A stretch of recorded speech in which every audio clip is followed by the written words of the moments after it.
Hello, and welcome back to my channel. So whenever people come to me to work with them as their fertility coach, I'm often the last stop.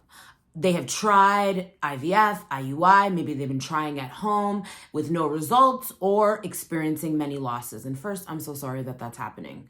But often, I am the last stop when in my mind, and I'm not just saying it because it's self-serving, I think I should be the first stop. But I know it can be hard to know what coaching with a fertility coach looks like. It can be hard to gauge whether this is going to be a good investment or not.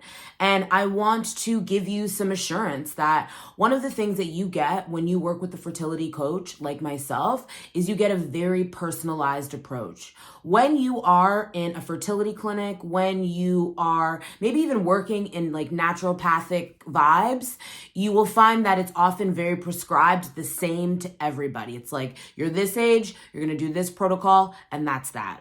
But when you work with me, what you're going to get is someone that is deep diving into you and your body so that we can get to the root of what's going on, so that you get pregnant, you stay pregnant, and you hold the baby you've dreamed of in your arms. So today I want to share a little behind the scenes of what it looks like in a coaching session.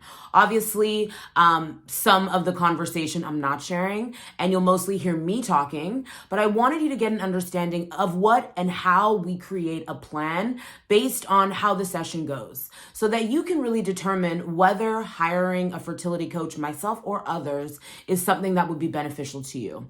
So I hope that you enjoy this behind the scenes sneak peek into what coaching with me looks like, because you deserve to get the help that is going to help you.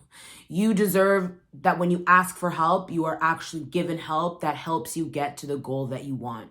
And that is why I do what I do. And so I hope you enjoyed this sneak peek. And if you are ready to create your own personalized, make a baby, get pregnant, stay pregnant plan for 2025, comment, send me a message, and we can go from there.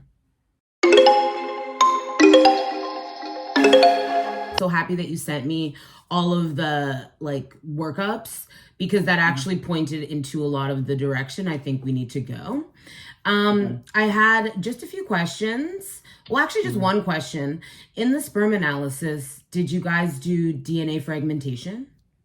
You have to request it. It's generally not included. And it's just so important as far as embryo quality. It's 50%. So if the DNA is messed up, then that could present issues down the line, which we don't want. Some clinics are really amazing and do it. They include it, but a lot don't. So I always just like to check, because let's not get some good embryos and then the sperm isn't up to snuff in that sense. So that.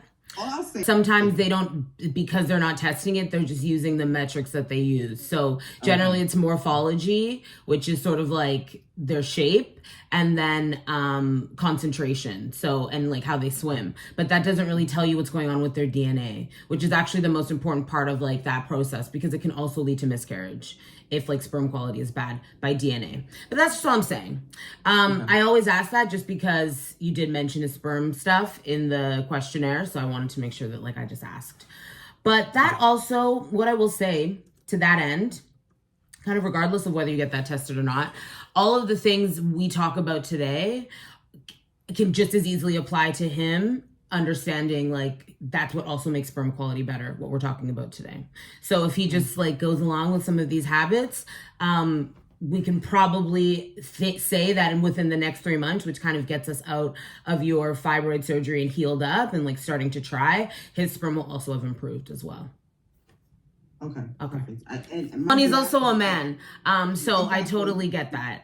But also some of these things, if you're doing the food prep and stuff like that, you can do it and he'll have no idea. Yeah. So we can do it that way. Yeah, well, okay. So what I want you to do first is take me through a typical day of eating, from start to finish, when you wake up, when you eat your first meal, what you feel like. What does that a typical day in your life look like? Okay. That's when you wake up, or how long before you eat that? I would say between do you put anything in your tea, or just straight? Just tea.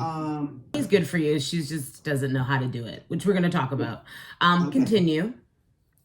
Yeah. And how long from that until you have lunch? So lunch. Is it sweet, this granola, or is it kind of just like plain and then you add milk to it? It's not sweet. Okay. And then so if you don't have breakfast, you eat lunch around say like noon? No, like 2. Oh, okay. So if you have that, okay. So then if you don't eat breakfast, you eat. If I eat breakfast, normally I. Okay. And then what do you generally have for lunch? Lunch is either. So lunch normally could be anything from like, salmon fillet, salmon like Caesar salad or salmon salad. Some protein is always usually fish in like a salad, or sometimes I'll make like a leftover it's like a ground lamb sauce. My lunch and dinner is kind of like okay. So lamb sauce like how you would make turkey like beef and spaghetti. For me it'd be lamb and like pasta. Got it. Sometimes once a blue moon. Sometimes I guess this would be for you. Like I used to eat tofu, but then I stopped because of the fibroid thing. Good. But yeah, I just try to diversify because sometimes I get bored with just eating fish all the time. So yeah.